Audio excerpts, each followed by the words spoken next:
When I was 12 years old, I thought that love would listen to the same music as I do and eat ice cream out of the carton with me on Sunday mornings. Instead, I found that love was actually tall and wore gray plaid shirts, had chestnut-colored hair and bright, round eyes, and love was probably the smartest in school. I didn't think that my love would look so average, but somehow I knew that love was at the back of the school's lunch line in 7th grade. I fell in love with him like rain in San Diego, suddenly and without warning. Love took up the form of spilled orange juice on the middle school lunch tables and lived monotonously. Love packed the same school lunch every day. It was innocent and pure, unknowing and uncertain, unreciprocated and unsure.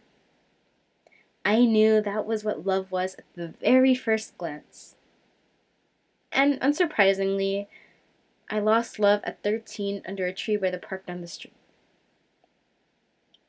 By then, I thought love would be an aspiring lawyer who'd love jazz and go out for soup on the hottest days.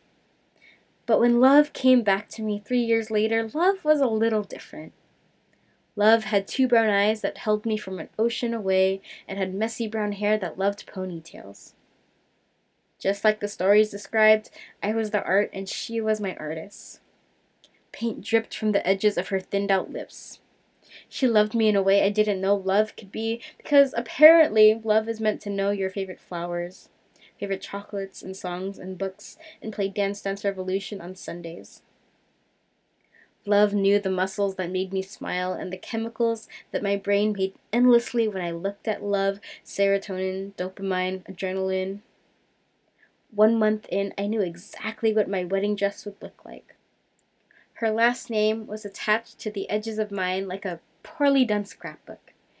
Ready for the day, we discover it 70 years later, together, but love suddenly slipped out of bed one day and didn't come back.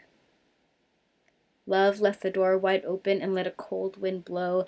I didn't know love could only last 3 months. But I never closed that door thinking, love will come back to me again, love will come back. Love left me cold in the middle of my bed with an empty crevice beside me where love once was. When love disappeared this time again, it was without warning. Yet everyone saw love leaving except for me. And time passed, wondering every day who I'd play with on Sunday afternoons, unsure if I knew what love looked like anymore. Then suddenly, and I hadn't seen it at first, but love came back to me when flowers bloomed in winter. However, I thought I've already seen what love looked like, plaid shirts and dark brown hair. But somehow love changed to someone with a beauty so unfair. Skilled fingers that clench my heart so carefully, embraces me in the middle of my bed, but now love has details that I don't recognize. Hairier legs, a birthmark on his right bicep, the mole or two I never knew love had.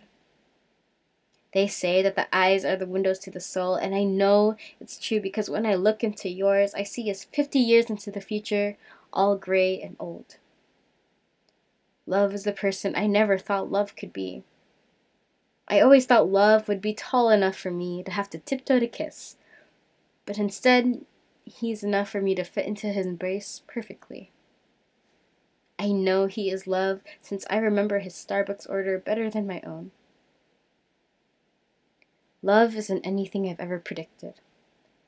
Love isn't the person 12-year-old me would have loved. Love squeals at 2 a.m. when he plays video games. And this time around, love absolutely hates art. Yet all at once, love was art. Love is art. I've been shot by Cupid's arrow 2 times in a row, with the third one like a meteorite against my heart. And now I thank the sky every day, promise the universe a high five and say, God damn. So you do know what you're doing. Love probably doesn't know the muscles that make me smile, nor does love know the chemicals that it's made up of: adoration, affection, beauty. And love also has his own version of love before me. Someone probably sweeter, funnier, with long black hair and much brighter eyes. Just like me, love remembers love differently. But now there's no such thing as love without him. Love is bursting, beautiful brilliancy. Love is not like any movie or TV show. Love knows exactly when it needs to stay or go. When I was 12 years old, I thought that love would be nothing like you. But as soon as love arrived, on the day those flowers grew, somehow I knew that no other love could compare to you.